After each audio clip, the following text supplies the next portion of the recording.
होगी वो बहन, खुदा न हादसा। वो हमें कम से कम ये दुखता ना कि हमारी बहनों की इसने लुटी हरामजादे हिंदुओं ने या अंग्रेजों ने। यकीन करें अगर ये हालात रहे ना तो ये सारे अमीर हमारी बहनों को रोड पे पसंद किया करेंगे। हमें जज पता क्या बोलेगा कि अपनी दूसरी बेटी बचाओ, इसका केस वापस ले लो, अपना दूसरा बेटा बचाओ। पहला बेटा मार दिया ना जिसने, वो दूसरा भी मार देगा। हमारी कोर्टों में ऐसे हो रहा है। कवेली में एक ऐसा नहीं हुआ था कि एक बेटे ने अपनी बहन के लिए लड़ा, उसको मार दिया गया, कोई सबूत नहीं मिला। आखिरकार उस एक गार्ड की कमीज मिली जिसके ऊपर ब्लड लगा हुआ, फिर फंस गया।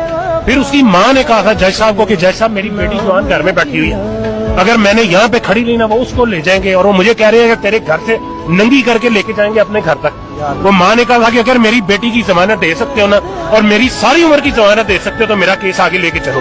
और जज साहब चुप हो गए, जवाब नहीं था।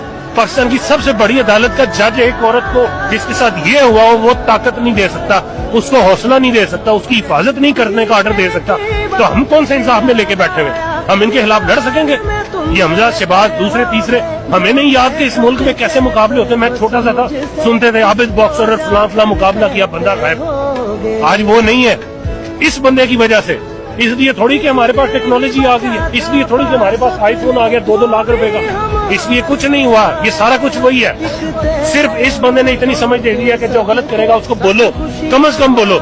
मैं निकला हूं ना बोलने के लिए, मैं हाथ में मेरे गन तो नहीं है लेकिन मैं बोल रहा हूँ जो मेरा ईमान कहता है, जो मेरे नबी ने तालीमात दी, जो कुरान में पढ़ा, मैं वो करने निकला हूँ। इस बंदे ने मुझे बताया कि गलत हो, कम से कम बोलो ताकि क़यामत में। लेकिन ये ना कोई बोले कि ये कुल्लू का पट्टा बड़वा चुप करके बैठा हुआ था और हमारे सामने मुल्क में ज्यादती हो रही थी।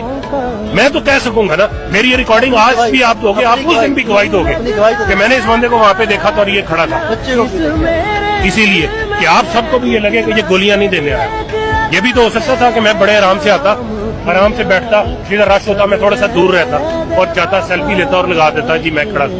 सबसे अपनी मेरी जिंदगी की सबसे कीमती चीज ये मेरा बेटा है, इसको मैंने आगे बिठाया हुआ इसी रास्ते के ऊपर जिधर